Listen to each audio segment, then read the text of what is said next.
हरे कृष्णा, जय श्री हरि। ओम नमः शिवाय। प्रिय भक्तजनों, आज बृहस्पतिवार के दिन आप बृहस्पति देव की बड़ी ही दुर्लभ कथा सुनेंगे। इस कथा को सुनने से भक्त की सभी मनोकामनाएं भगवान बृहस्पति देव की कृपा से पूर्ण हो जाती है।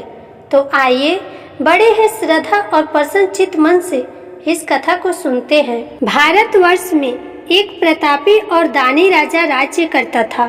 वह नित्य गरीबों व ब्राह्मणों की सहायता करता था। यह बात उसकी रानी को अच्छी नहीं लगती थी। वह न गरीबों को दान देती और न ही भगवान का पूजन करती थी और राजा को भी दान देने से मना किया करती थी। एक दिन राजा शिकार खेलने वन को गए हुए थे तो रानी महल में अकेली थी। उसी समय बृहस्पति देव साधु के वेश में राजा के महल में भिक्षा के लिए गए। भिक्षा मांगी तो रानी ने भिक्षा देने से इनकार किया और कहा, हे साधु महाराज, मैं तो दान पुण्य से तंग आ गई हूँ। मेरा पति सारा धन लुटाते रहता है। मेरी इच्छा है कि हमारा सारा धन नष्ट हो जाए, फिर न रहेगा बांस न बजेगी बांसुरी।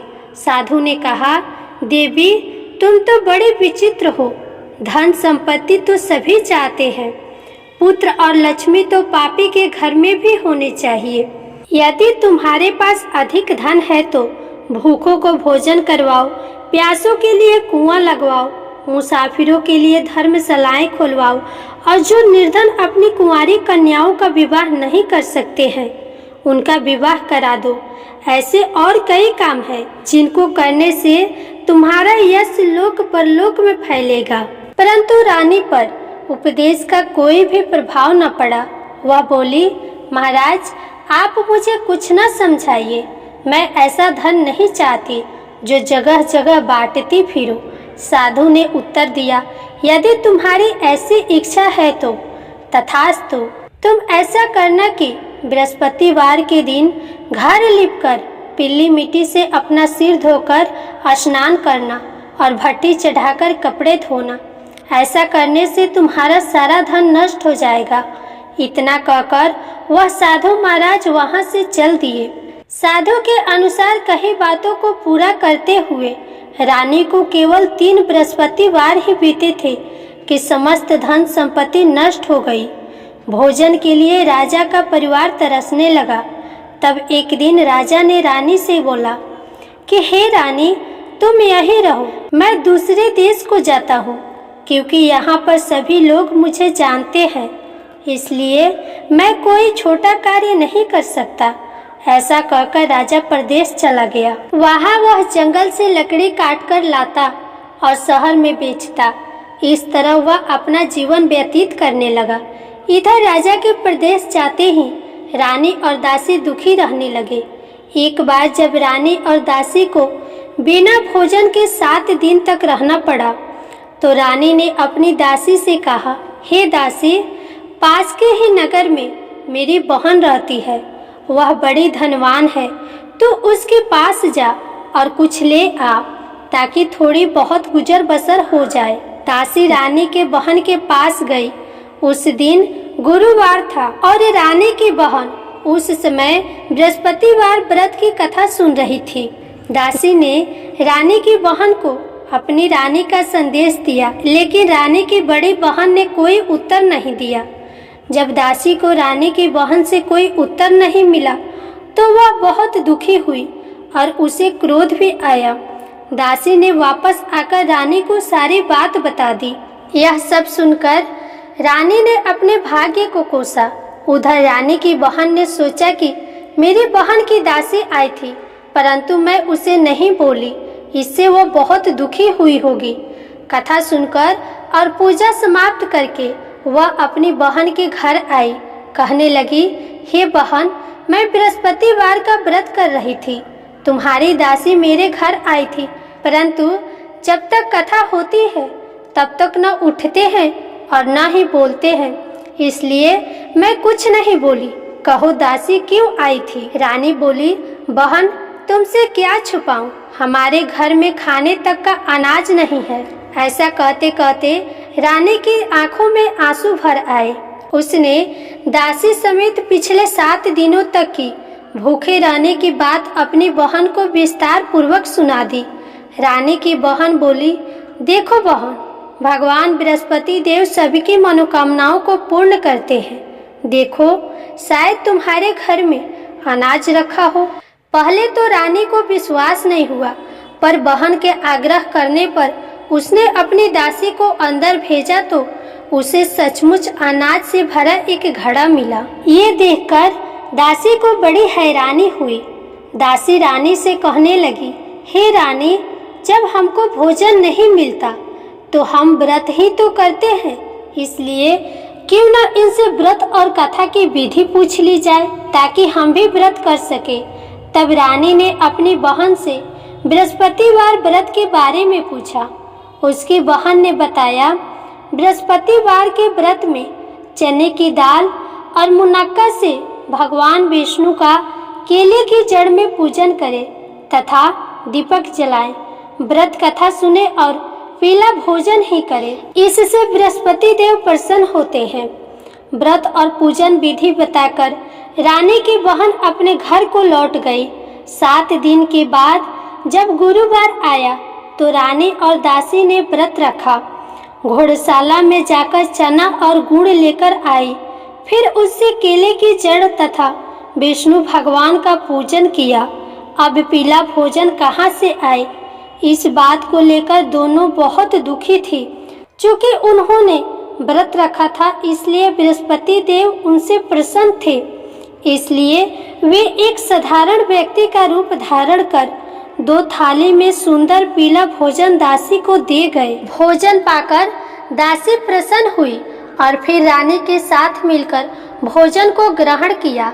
उसके बाद वे सभी गुरुवार की व्रत और पूजन करने लगी। बृहस्पति देव भगवान की कृपा से उनके पास फिर से धन संपत्ति आ गई, परंतु रानी फिर से पहले की तरह आलस्य करने लगी। तब दासी बोली, देखो रानी, तुम पहले भी इस प्रकार आलस्य करती थी। तुम्हें धन रखने में कष्ट होता था, जिस कारण सभी धन नष्ट हो गया, और अब जब भगवान बृहस्पति देव की कृपा से धन मिला है तो तुम्हें फिर से आलस्य होता है। रानी को समझाते हुए दासी कहती है कि बड़े मुसीबतों के बाद हमने ये धन पाया है, इसलिए हमें दान पुण्य करना चाहिए, भूखे मनुष्यों को भोजन कराना चाहिए और धन को शुभ कार्यों में खर्च करना चाहिए। इससे तुम्हारे कुल का यश बढ़ेगा, स्वर्ग की प्राप्ति होगी और पितृ प्रसन्न होंगे। दासी की बात मानकर रानी अपना धन शुभ कार्यों में खर्च करने लगी, जिससे पूरे नगर में उसका यश बढ़ने लगा। उधर एक दिन राजा दुखी होकर जंगल में एक पेड़ के नीचे आसन जमाकर बैठ गया। वह अपनी दशा को याद करके व्याकुल होने लगा। बृहस्पतिवार का दिन था। एकाएक उसने देखा कि निर्जन वन में एक साधु प्रकट हुए। वह साधु वेश में स्वयं ही बृहस्पति देवता थे। लकड़हारे के सामने आकर बोले, हे लकड़हारे, इस सुनसान जंगल में तू इतना चिंता मग्न क्यों बैठा है? लकड़हारे ने दोनों हाथ जोड़कर प्रणाम किया और उत्तर दिया, महात्मा जी, आप सब कुछ जानते हैं, मैं क्या करूं? कहकर रोने लगा और साधु को अपनी आत्मकथा सुनाई। महात्मा जी ने कहा, तुम्हारी स्त्री ने बृहस्पतिवार के दिन बृहस्पति भगवान का निरादर किया है, जिसके कारण रुष्ट होकर उन्होंने तुम्हारी ये दशा कर दी। अब तुम चिंता को दूर करके मेरे कहने पे चलो तो तुम्हारे सारे कष्ट दूर हो जाएंगे और भगवान पहले से भी अधिक संपत्ति देंगे। तुम बृहस्पतिवार के दिन कथा किया करो, 2 पैसे की चने मुनक्का लाकर उसका प्रसाद बनाओ और शुद्ध जल से लोटे में शक्कर मिलाकर अमृत तैयार करो तथा कथा के पश्चात अपने सारे परिवार और सुनने वाले प्रेमियों में अमृत व प्रसाद बांटकर खुद भी ग्रहण करो। ऐसा करने से भगवान तुम्हारी सब मनोकामनाएं पूरी करेंगे। साधु के ऐसा वचन सुनकर लकड़हारा बोला, हे प्रभु, मुझे लकड़ी बेचकर इतना पैसा नहीं मिलता जिससे भोजन के उपरांत कुछ बचा सकूं। मैंने रात्रि में अपनी स्त्री को व्याकुल देखा है, मेरे पास कुछ भी नहीं जिससे मैं उसकी खबर मंगा सकूं।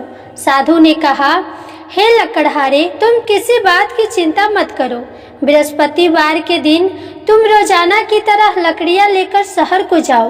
तुमको रोज से दुगुना धन प्राप्त होगा, जिससे तुम भली भांति भोजन कर लोगे और बृहस्पति देव की पूजा का सामान भी हो जाएगा। इतना कहकर साधु महाराज अंतर ध्यान हो गए। धीरे धीरे समय व्यतीत होने पर फिर वह बृहस्पतिवार का दिन आया। लकड़हारा जंगल से लकड़ी काट कर किसी शहर में बेचने गया।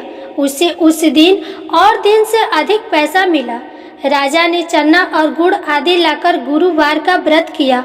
उस दिन से उसके सभी क्लेश दूर हो गए। परंतु जब दोबारा बृहस्पतिवार का दिन आया तो बृहस्पतिवार का व्रत करना भूल गया, जिसके कारण बृहस्पति भगवान नाराज हो गए। उस दिन उस नगर के राजा ने विशाल यज्ञ का आयोजन किया था तथा शहर में यह घोषणा करा दी कि कोई भी मनुष्य अपने घर में भोजन न बनाए और न आग जलाए। समस्त जनता मेरे यहाँ भोजन करने आए। इस आज्ञा को जो न मानेगा उसे फांसी की सजा दी जाएगी। इस प्रकार की घोषणा संपूर्ण नगर में करवा दी गई। राजा की आज्ञा के अनुसार शहर के सभी लोग भोजन करने गए, लेकिन लकड़हारा कुछ देर से पहुंचा। इसलिए राजा उसको अपने साथ घर लेकर गए और घर ले जाकर भोजन करा रहे थे तो रानी की दृष्टि उस खूंटी पर पड़ी जिस पर उनका हार लटका हुआ था। वहां पर वह हार दिखाई नहीं दिया। रानी ने निश्चय किया कि मेरा हार इस मनुष्य ने चुरा लिया है। उसी समय सिपाहियों को बुलवाकर उसको कारागार में डलवा दिया गया।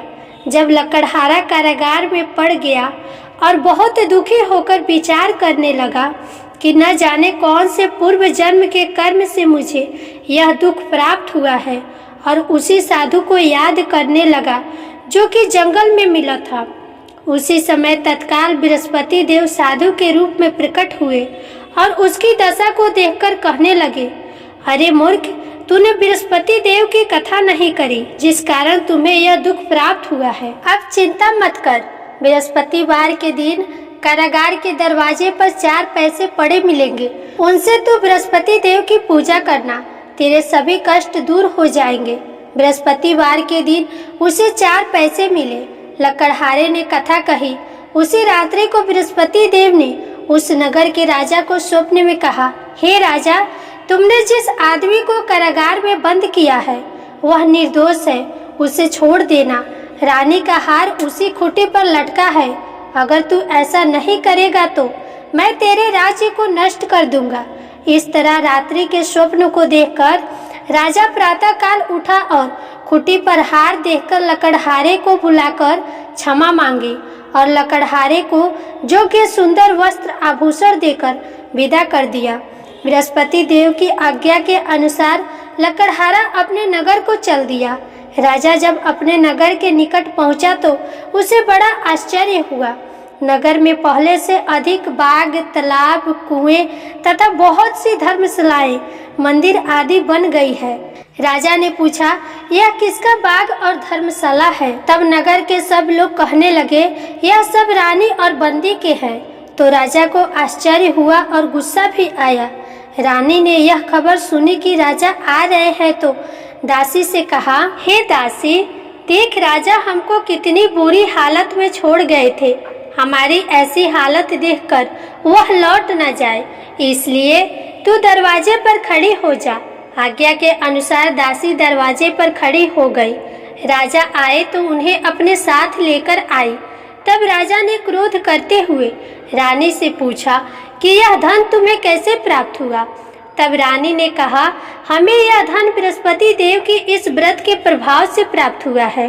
राजा ने यह निश्चय किया कि 7 रोज बाद तो सभी बृहस्पति देव का पूजन करते हैं, परंतु मैं प्रतिदिन दिन में 3 बार कहानी कहूँगा और रोज व्रत किया करूँगा।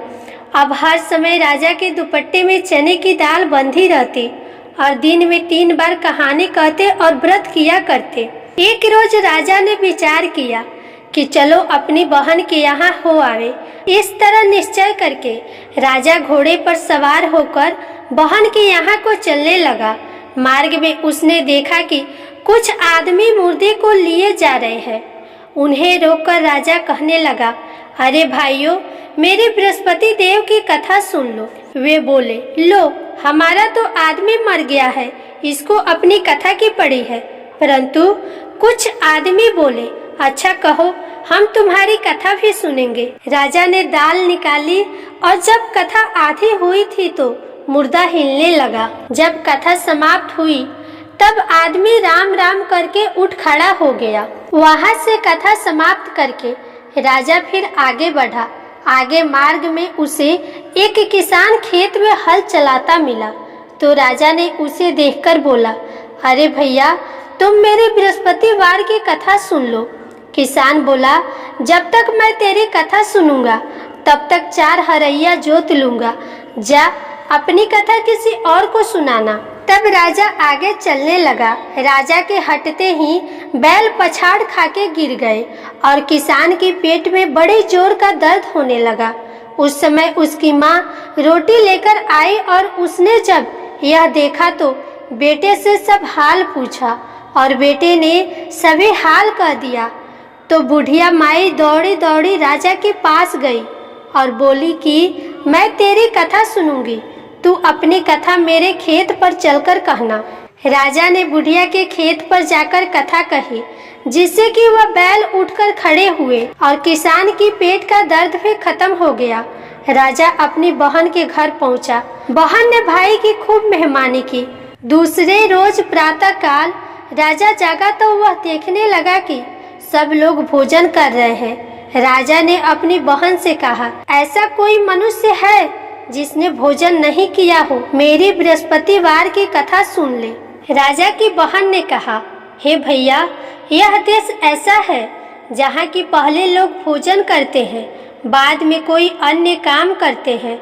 अगर कोई पड़ोस में हो तो देख आऊं। वह ऐसा कहकर देखने चली गई, परंतु उसे कोई ऐसा व्यक्ति नहीं मिला जिसे भोजन न किया। अतः वह एक कुम्हार के घर गई जिसका लड़का बीमार था।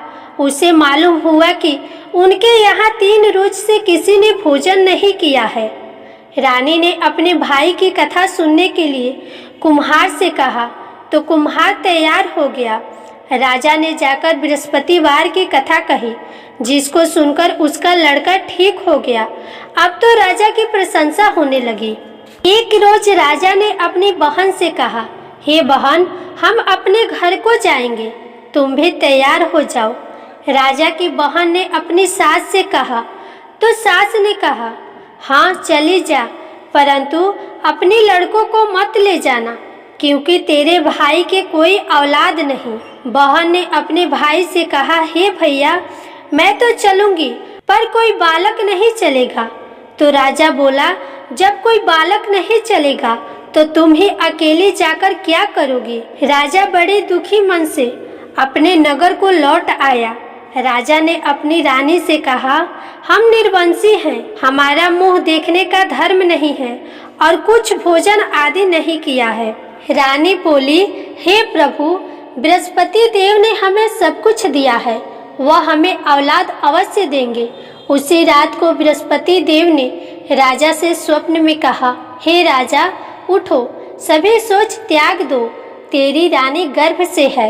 राजा को यह बात सुनकर बड़ी खुशी हुई। 9वें महीने में उसके गर्भ से एक सुंदर पुत्र का जन्म हुआ। तब राजा बोला, हे रानी, स्त्री बिना भोजन के रह सकती है, पर बिना कहे नहीं रह सकती। जब मेरी बहन आएगी तो तुम उससे कुछ मत कहना। रानी ने बात सुनकर हाँ कर दिया। जब राजा की बहन ने यह शुभ समाचार सुना तो वह खुश हुई और बधाई लेकर अपने भाई के यहाँ आई। तो रानी ने कहा, घोड़ा चढ़कर तो नहीं आई है, गधा चढ़कर भी नहीं आई है। राजा की बहन बोली, भाभी, मैं इस प्रकार न कहती तो तुम्हें औलाद कैसे मिलता? प्रेम से बोलिए बृहस्पति देव भगवान की जय। बृहस्पति देव ऐसे ही हैं, जैसे जिसकी मनोकामनाएं हैं सभी को पूर्ण करते हैं। जो सत्य भावना पूर्वक बृहस्पतिवार का व्रत करता है, कथा पढ़ता है एवं सुनता है, दूसरों को सुनाता है, बृहस्पति देव उनकी सभी मनोकामनाएं पूर्ण करते हैं। बृहस्पति देव उनकी सदैव रक्षा करते हैं।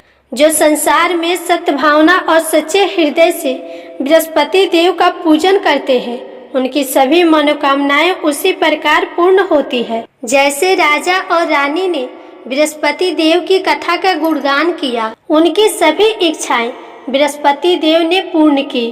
मनुष्य को हृदय से उनका मनन करते हुए जयकारा करना चाहिए। तो प्रेम से बोलिए बृहस्पति देव भगवान की जय, विष्णु भगवान की जय, समस्त देवी देवता की जय। अब आप सुनिए बृहस्पति देव की आरती। ओम जय बृहस्पति देवा, जय बृहस्पति देवा, छिन छिन भोग लगाऊं कदली फल मेवा। ओम जय बृहस्पति देवा, जय बृहस्पति देवा, तुम पूर्ण परमात्मा, तुम अंतर्यामी, जगत पिता जगदीश्वर, तुम सबके स्वामी। ओम जय बृहस्पति देवा, जय बृहस्पति देवा, चरणामृत निज निर्मल सब पातक हरता, सकल मनोरथ दायक कृपा करो भरता। ओम जय बृहस्पति देवा, जय बृहस्पति देवा, तन मन धन अर्पण कर जो जन शरण पड़े, प्रभु पर कट तब होकर आकर द्वार खड़े।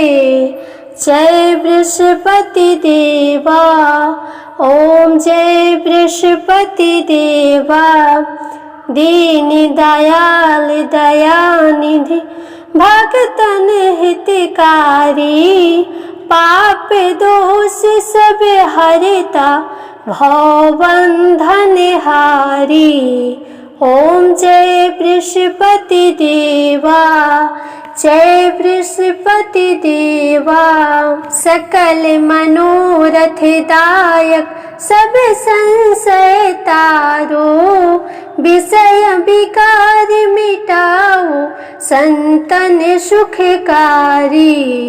ओम जय बृहस्पति देवा, जय बृहस्पति देवा, जो कोई आरती तेरी प्रेम सहित गावे, ज्येष्ठ आनंद बंद सो निश्चय पावे।